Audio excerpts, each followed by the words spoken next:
Today I got a great video for you guys. What it is this, we're discussing the three worst qualities that you could possibly have, the three worst character traits, if you will. And this applies to your personal life or business, right? So here they are. Number one, and keep in mind, this is my own personal opinion, right?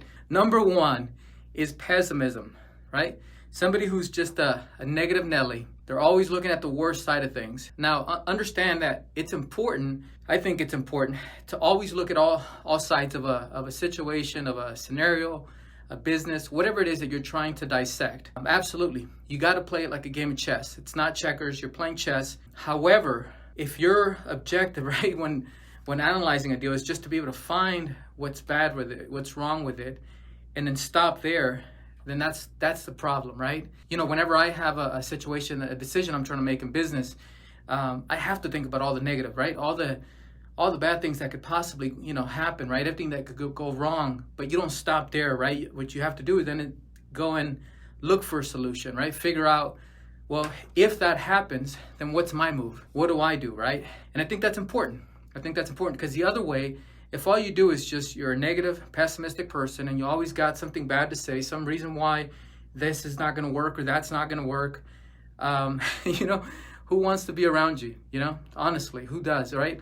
Let's get let's call the ambulance and let's get you and all your friends who are like you, put you guys on an island where you guys can all be happy and miserable together, right? Miserable and happy together, because no one needs that around them. Right? If you're in business, you need to stay positive. You need to always be, vibrating at the right frequency, right? Of optimism and gratitude and all that good stuff. And if you have people around you that are just pessimistic, no matter how strong you think you are, and I know this firsthand, it'll bring you down. It'll bring you down eventually. If not at first, if not in the first week or the first month, but inevitably it will have an effect on you. So it's important to not have that character trait, not just for yourself, but for those around you, right? It's twofold in that regard. Number two is do not be closed-minded. It's so easy to look at life and all the different situations that arise and present themselves. It's easy to just say, hey, this is what I believe because of what I grew up, or because of what I read, or because of what I was told, or because of what I saw on TV, or I experienced once or twice, right? It doesn't matter. And it's easy to just make assumptions, right? About that's how the world is. And that's natural, right? To some degree, it's natural. So don't get me wrong. I get that, right? That's something that our brains are built to automatically do, right? And there's some benefits to that. However, I think that your brain does that automatically. But if you find yourself in a situation where somebody disagrees with you, right? Whether it's, the easiest thing would be like something on politics, right? Or another one would be like somebody's view on the best way to do things, right? It would be easy, right? Just to go with what's already pre-programmed, right? What your brain already synthesized and the conclusion that it arrived at. It'd be easy to do that, but that's not the right way to go about it. In fact, those types of people, right, they're difficult to be around, right? They're difficult to be around. And I think overall, there's just some massive implications, right? I think that a lot of the problems that we have today in society is because too many of us, and I'm including myself in that, we're closed-minded, right? We're narrow-minded. And I work on it. I genuinely work on it, but and there's all sorts of situations, right? It doesn't have to be politics. It could be business. It could be just your understanding of the world, or your understanding of God, or your understanding of whatever it is, right? There's any number of things, and it's easy to fall into that trap. So I think it's imperative to make that effort to not fall into that state of mind of always being closed-minded, right?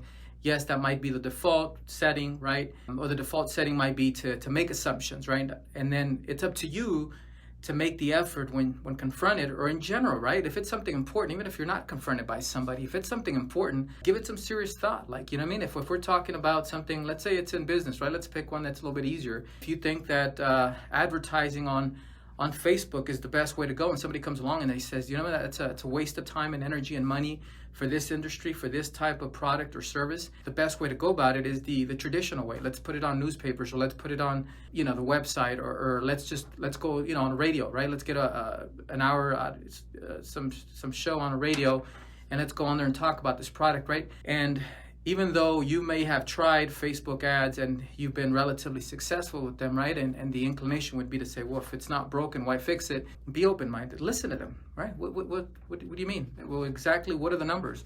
what's this based on? What's the fact? What are the facts? What's the data? You know, explain to me, convince me that that's the right choice, the right option, right? And not necessarily with that attitude, right? Because you also, part of being open-minded, right, instead of closed-minded, is being able to be able to draw that information from others in such a way that you know what I mean, that you can get the best, right? Get the best and the most accurate information. Because if you do approach it with an attitude or with resentment or any of those bad feelings, right, what will happen is you might not get the best explanation, right, or get all of the information from the person that's trying to help you out. So I think it's important to be open-minded and not closed-minded. I think it would fix a lot of problems, not just in businesses, but in our society, right? If we were just a little more open-minded, open to listening to the other side, right? So anyways, that's number 2. And number 3, I'm calling this one the me monster. And the me monster is where, and you see this all the time, right, in business, where somebody goes to a networking event or they meet you and they're just thinking about themselves, right? They're thinking about, what can I get out of this? How can I win? And look, it's natural. Once again, it's a natural human tendency to think, well, what can I get out of this? You know, I mean, a little bit of selfishness, right? I mean, this is more philosophical, right? If you disagree with this, that's I'll create a video on that subject, right? But it's natural human tendency to be a little bit towards the selfish side, right? Philosophically and practically. However, you can fight against that, right? You can fight against that inner kind of inclination. And it's important that you do, I think, because if you're going into a business setting or a business meeting or even a relationship, right? This could be a relationship, right? With a significant other. But if you're going to with a different mindset, right? Instead of just thinking about what can I get out of it, right? If you're thinking, how can I help this person, right? How can I help them achieve their goals, their dreams, their vision? How can I be of service to them? How can I create value for them, for this business? It changes everything. It changes everything. Not only does it change the types of questions you will ask, but your energy, your frequency changes. And then what will happen is the person you're talking to will sense that, right? So that's the beauty of it. It's if you genuinely adopt that mindset of being generous and giving and trying to think of the other person instead of just yourself, right? It's okay to think about yourself as well, right? Because at some point, if it's a business transaction and I'm saying, hey, I think I can create value for you by doing this and this and that, right? At some point, we're going to get to the negotiation phase of it where we go, okay, so if I give you A, B, and C, can you provide me with D, right? Whatever D is. So at some point, you're going to have to definitely think about yourself and what's best for you and your business and so on and so forth. But don't lead with that, right? Don't lead with that. And genuinely lead with wanting to create value for others, right? Wanting to help other people out. In fact, it's not even just for monetary and financial purposes. I think it actually makes you a happier person, right? It makes you a happier person if you can go into all your relationships with other human beings with this mindset of, hey, how can I serve you, right? How can I serve you? How can I help you out? Whatever that is, right? I mean, there's any number of scenarios, right? So anyways, these are the 3 qualities that I think are some of the 3 worst qualities, right? Probably the 3 worst qualities you can have as a person, right? As a character trait. Number 1, right, is to be pessimistic. Number 2 is to be closed-minded. And number 3 is to be a me monster. Avoid all 3 of those. If you avoid all 3 of those, I think everything will work out much better for you in terms of your relationships with others, right? People, if we look at the inverse, right? The inverse of these 3, people enjoy being around somebody who's optimistic, right? Number 1, optimistic. Someone who's open-minded. Well, listen, right? They're open-minded. Well, explain to me. I've never heard that perspective. Explain to me how you arrived at that conclusion, right? Number 2, so open-minded. And number 3, being generous, right? Not thinking about just yourself. Thinking about others and what's best for others. So anyways, I hope this was helpful, and I look forward to seeing you guys in my next video. Leave a comment, give me a thumbs up, and excited to be of service to you guys. Hopefully this was useful to you and created value for you. So.